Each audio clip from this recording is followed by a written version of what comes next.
If you've been sitting on an app idea because you thought that coding was just too much to learn, I promise you this video is for you. In the next 15 minutes, we are going to create a real working app that you can share with the world today. This is part of an ongoing series, so if you like what you see here, check out the other videos for more ideas that you can actually launch. Now listen, no technical background needed here whatsoever, no complicated setup either. Just a little sparkle of an idea, a couple of AI tools, and me walking you through the whole thing. And look, we're not just here to just stare at my screen for an hour just for fun. No, we are actually going to start from nothing and finish with a live app ready for the world. Let's get started. All right, so here is our dead simple plan of action. So our first step is this. We are going to flesh out our idea a bit. I mentioned that all we really need is just a little spark, a little sparkle of an idea. So what we're going to do is we're going to flesh out that idea into more of a robust product plan. And we're actually going to use AI to do so, specifically Claude. We'll feed in this little sparkle of an idea, and what we want back from Claude is actually another prompt. That prompt we'll then use to plug into Lovable to generate our front end. So our first step is getting that prompt from Claude, which we call in the industry meta prompting. And then our second step is then taking that prompt and putting into Lovable, so that way Lovable can then generate the front end of our application. Now, when I say front end, what I mean is the part of the application that our users can actually see. So that is what we're accomplishing in step 2. Now, with every front end, you also need a backend. So when I say backend, I mean the part of the application that actually holds data. So something like a database. So to do that, we're actually going to use Supabase for our database. So that brings us to our third step, which is integrating our Lovable project into a brand new Supabase project. So that way our front end and our back end are integrated. Now, our fourth step is taking that back end and now setting up our database so that way we can handle things like user accounts and auth. Now, when I say the word auth, what I really mean is just giving users a way to sign up and log in. And so that's our fourth step. Now, our fifth and final step is to install analytics with Lightswitch. So that way we'll know what's actually working, what's not, whether this product is successful, or whether there's some things to change. So it's a very, very important step.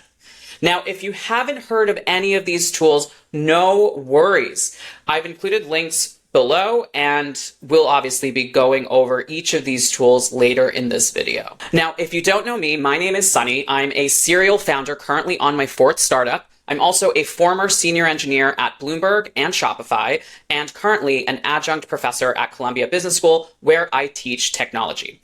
Listen, I've been in this industry for over a decade, well before all the AI innovation that we're seeing right now. So I've made all the mistakes so that way you don't have to. I'm also here to actually get your idea out into the world. Let's get started with our first step. All right, let's talk about what we're going to be building today. A workout timer, but for people who hate the gym. Listen, I have been building products a long time, and I've actually noticed this one strategy that seems to be really effective. It's when you take an existing product concept, but you customize it to a specific type of user. That way you could really create something valuable, but with a fresh take that everyone pretty much already understands. So in our case today, we are going to be building for folks who still want to go to the gym and move their body, but literally just panic at the thought of lifting a dumbbell or getting on a treadmill. So our goal here is to make the gym a little bit more bearable. So here I have my general idea. I also have the prompt, my first prompt that I'm going to plug into Claude. Let's take a look at what this says. So I want to build a workout timer app for people who hate the gym and need ways to make it more bearable and fun. I'm going to be building this in Lovable, so generate a prompt. So we're telling Claude that the output of this exchange is a prompt that we're going to feed into another AI tool. It should have a crisp, monochromatic design aesthetic where the primary color is teal. So when we did our first video, I wasn't super happy with the aesthetic there. This time around, I want to give some guidance around the aesthetic. I'm feeling very teal today, so hopefully this will look like an attractive user interface. Let's go ahead and plug this into Claude. All right, so what I'm going to do is I'm going to copy this prompt, and I'm going to go to Claude right here and paste it here and see what she can do for us here. So she's going to read this prompt and generate a more fleshed out product idea with some light design system. All right, let's see what she's getting back to us here. So great, we have a very basic design system. So some opinions on the design, because we just don't want all these AI tools to go crazy with the design aesthetic. We want some of our opinions to kind of shine through the final product. We have some core features here. So smart timer system, gamification elements. This all looks pretty good for me. Some anti-gym quotes for our gym hater audience. That's, I think, going to work out really well. And some screens, some technical requirements, some content tones. This all looks pretty solid to me. So what we're going to do next is we're actually going to copy this and we're going to go over to Lovable and we're going to paste this into Lovable. So let's talk about what's actually happening under the hood here. So we now have this super meaty, fleshed out product strategy in the form of a prompt, and we just plug that into Lovable. What Lovable is going to do now, it's going to read that prompt and it's actually going to generate an entire front end for our application. Now, this is a meaty prompt I mentioned, right? So it's actually going to take a little bit of time for Lovable to do that heavy lifting and build this entire thing out. So let's let Lovable do its thing and see what she produces for us on the other side. All right, so looks like Lovable is done. Cute. They're calling it the Gym Survival Kit. This looks interesting. I mean, it's definitely all the functionality that we want, but I'm not quite sure if this is the correct aesthetic. So let's take a look at what Claude had suggested. So it looks like we have some teals and some dark grays. I didn't see a brown in here, so this is really Lovable kind of hallucinating here. So before I continue to the next step, I actually want to just do some quick refinements here to the aesthetic. So I'm actually going to have Lovable generate a design system prompt that I can feed into Lovable. Sorry, I'm going to have Claude do that. And let's see if we could just perfect this a little bit. We're really just going to spend another 2 minutes tops on setting this up and see if we can actually make this slightly better. If not, we're just going to continue forward. Let's see what we got here. Okay, so I'm going to go ahead and copy this, and I'm going to have Lovable try to adhere to this design system. Let's redesign aspects of this application to fit this design system. Let's see what Lovable does on the other side of this. All right, so this looks a little bit better in my opinion. It's just those browns were really throwing me for a loop. This looks a little bit better, a little sophisticated. I think that this is good enough to proceed. This is probably a good time to just mention that the most important thing right now when you have a product idea is just getting something up and running, something out into the world, because you're going to learn so much faster by having things out as opposed to kind of getting lost in the minutia and design perfection. This isn't the most prettiest thing in the world, but it's enough to get it out there and to get people to use it. And really cool functionality, just get over with it type of workout, barely trying. Like, I love this. It definitely fits the audience. But here is the deal. This is just the front end. This is almost like a soulless app. Has a pretty face or pretty adjacent face. But there's no actual backend. There's no database. So if anyone goes to this, they're going to see like the same statistics. There's no way to actually sign in or sign up. So that brings us to our third step, which is actually integrating into a backend system. In this case, we're going to use Supabase for that. So let's go ahead and create a Supabase project. So what I'm going to do is I'm going to click this little icon up here. This is the Supabase logo. And we're going to connect Supabase to this project, exactly.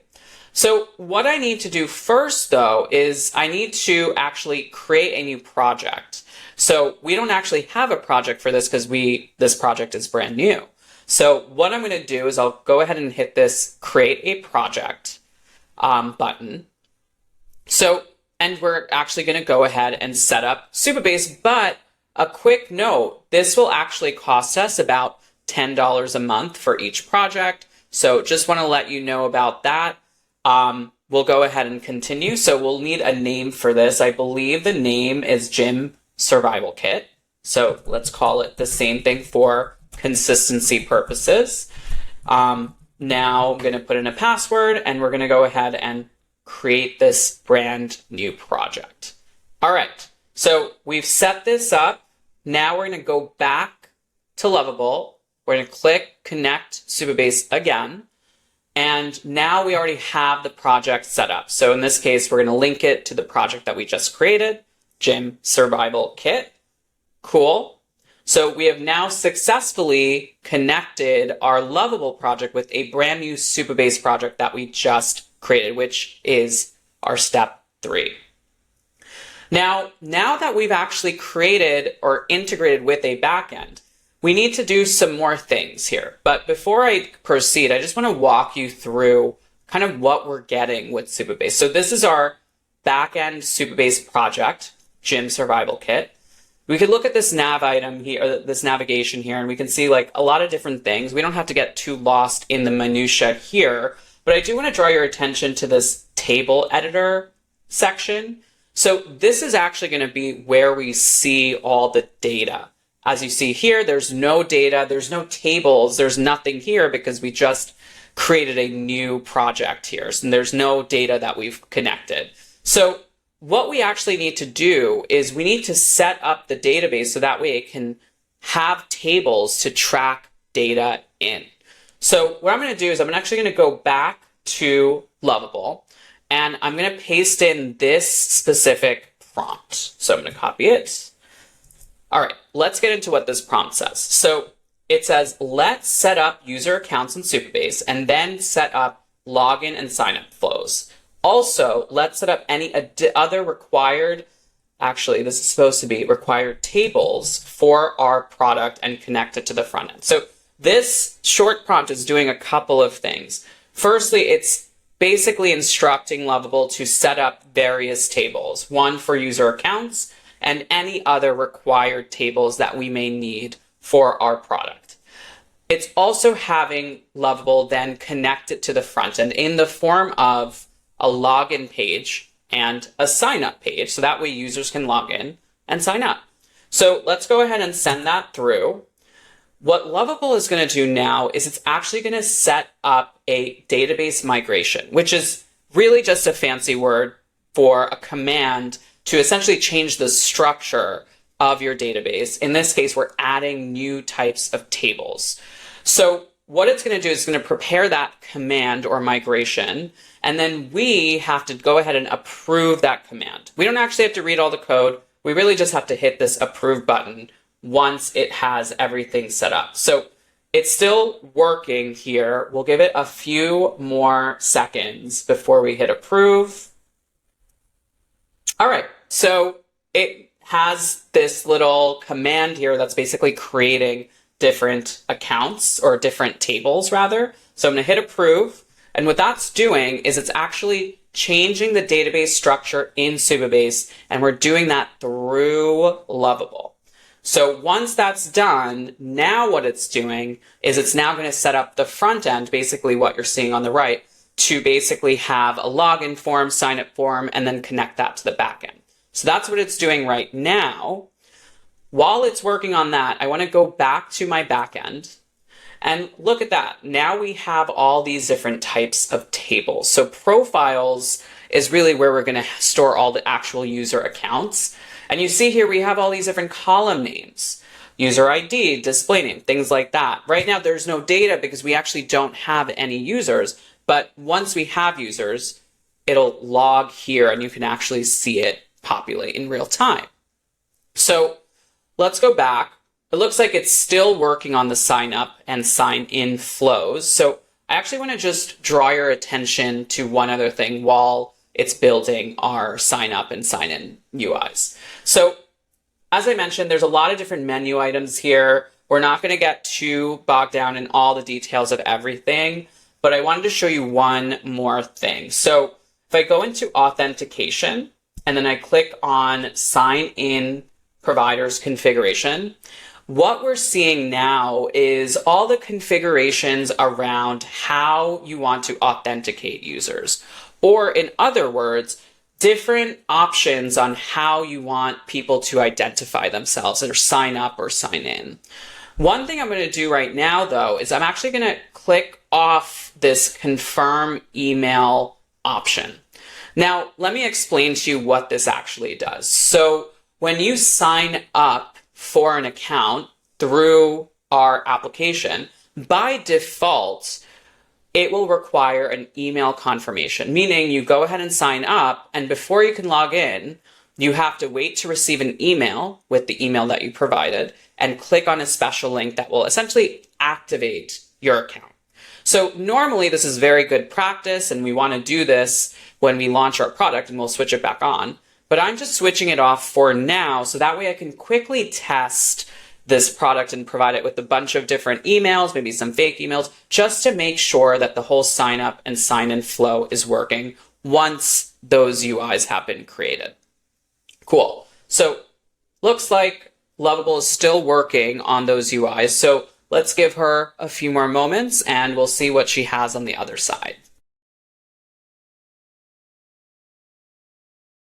All right, so it looks like we have successfully created a sign up and sign in. Oh, it looks like we encountered an error. So let's actually see if Lovable can fix that, and we'll chat on the other side.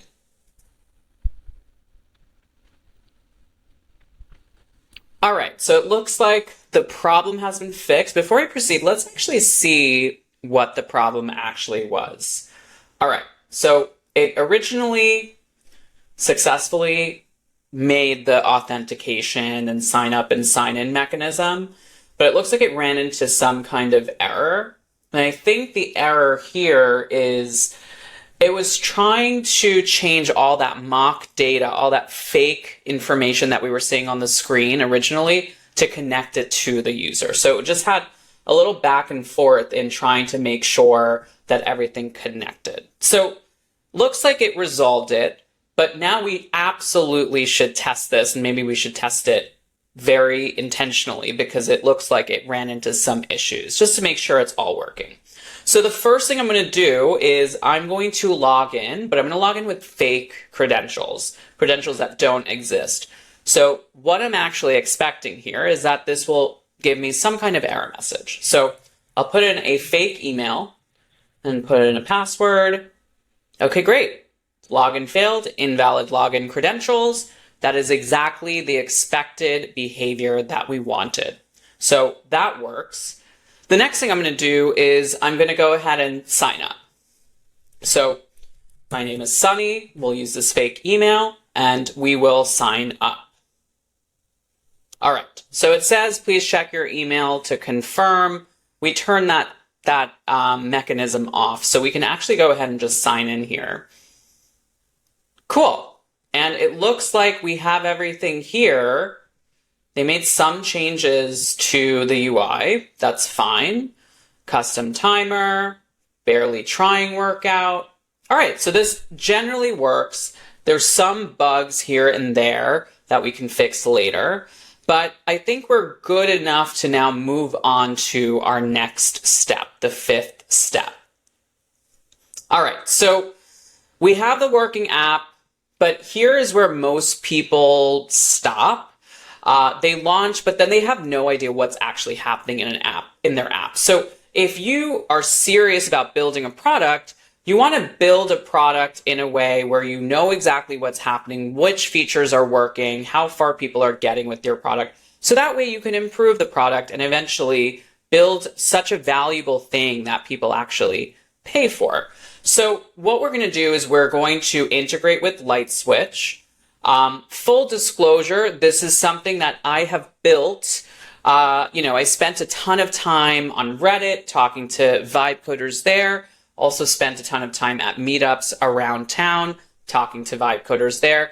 And I realized that this is kind of a table stakes that a lot of people skip, some basic analytics.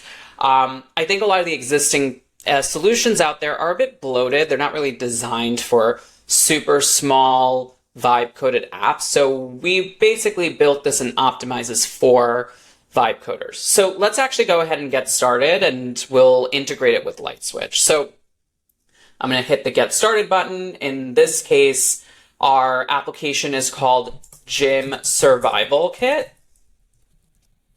In this case, we're using Lovable. We also support a lot of other different vibe coding tools. I'm going to now copy the project URL and paste this here. My name is Sunny. We'll say gymkit@gmail.com. All right. Cool. So we've gone ahead and set up our account. Now we just need to integrate, and the integration process is very easy. All we need to do is just click copy prompt. It'll now open our project up for us for ease, and simply paste it and hit enter. Now what this is doing under the hood is it's installing Lightswitch into our application, and it's integrating Lightswitch so that way it's tracking only the most important things. So let's have Lovable work on that for the next few minutes, and then we'll pick this up on the other side. All right, so it looks like Lightswitch was integrated. Fantastic. Let's actually go back to the Lightswitch onboarding to finish it up. So I pasted the prompt. We're going to hit continue. And it looks like Lightswitch has detected a successful connection. So that's a very good sign. We can finish up this onboarding. And now what we have here is a very basic, super simple dashboard that we could track on a regular basis just to see how our application is doing, how well it's being adopted. So we can then make improvements as we see fit. Cool. So that concludes all the steps. What we have now is a live hosted app. We just went from a little sparkle of an idea to a live hosted app that actually makes working out a little bit more bearable. So your homework now is, I want you to go ahead and build this app. Again, I'm going to list all the prompts in the descriptions below. I'm going to push it live and share it with me in the comments, and I'll feature my favorite. Just remember that the best apps, they don't just work. They feel like they were made just for a specific type of person. Those are the best types of apps. And I also want you to remember another thing, that your first couple of apps, they're not going to be perfect. You're not going to hit it out of the park. The goal for your first, 10 apps or so is just to get a feel for how to build, what could go wrong, and essentially how to get around it. So hope you enjoyed the video. Definitely build something on your own and push it in the comments. Thank you so much.